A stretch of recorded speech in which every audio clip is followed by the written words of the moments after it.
Let's see if we can make an artwork that has as much balance as this one does.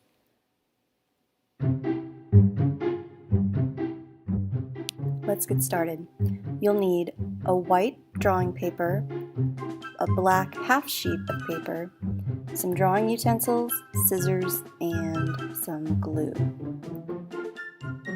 You'll notice that the black piece of paper fits perfectly on one side, covering one side of the white paper. You can decide which corner you're going to line it up in, and then you will draw 1/2 of a shape on this side. I've made a handout for you that has different fall shapes, and I put a dotted line down the middle so that you know to only draw one side of that shape. So I'm going to do a cat. I'm just going to draw like the outside edge of it, the top of its head, the ear, and then down to the bottom. Watch me. I'm going to draw 1/2 of a cat shape on this side of the paper, starting at the middle edge, reaching far over into the side of the paper. Point that ear, and then I'm just going to curve a little and back down all the way to the bottom of the paper. You want to do one big shape, not a lot of details or crisscross lines, just one line, one big shape. Keep it simple. When you're happy with your shape that you drew, cut it out with scissors. And you want to make sure that when you're cutting, you cut it out in just one piece, so that when you're done cutting, you have two pieces, like a puzzle piece. They fit together perfectly. Not a ton of little scrappy scraps all over the table. One shape cut out perfectly. With what you might think is the scrap paper, you're going to actually use that in your design. Flip it over and glue it back down on the white paper, right up in the corner where it was. You can glue that one down right away. If there's pencil lines showing, it's totally fine. You can erase that at the end.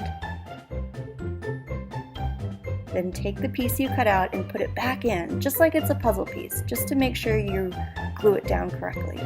Then flip it over like you're turning the page of a book. Now you have a basic black and white balanced design. Right there, easy as that, but since we're artists, we're going to make it a little more interesting. We're going to use our pencil. Oh wait, I don't want that line to go that way, so I'm going to use my eraser and then change the way I start and do flat at the top, pointy at the bottom. That's going to be my little cat's nose. I'm going to cut that piece out. And then since that piece is so tiny, I'm going to make sure I glue that down right away so I don't lose it. So stick it back in the way that it goes, and then flip it over so that it is opposite from the shape it left.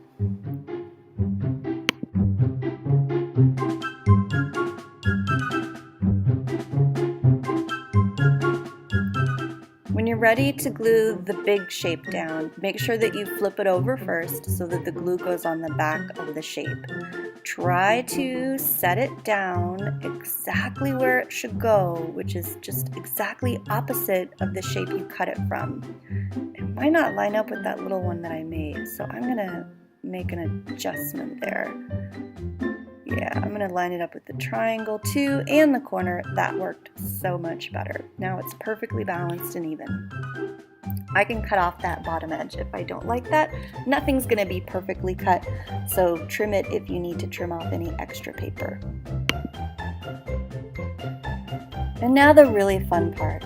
You get to draw your own details on this picture. You could have black permanent marker, a skinny permanent marker, white colored pencil, and even some silver Sharpie. So I'm gonna keep it mostly balanced and symmetrical, but I might do some creative things where I have different designs on each side of my picture. We'll just have to see how it turns out.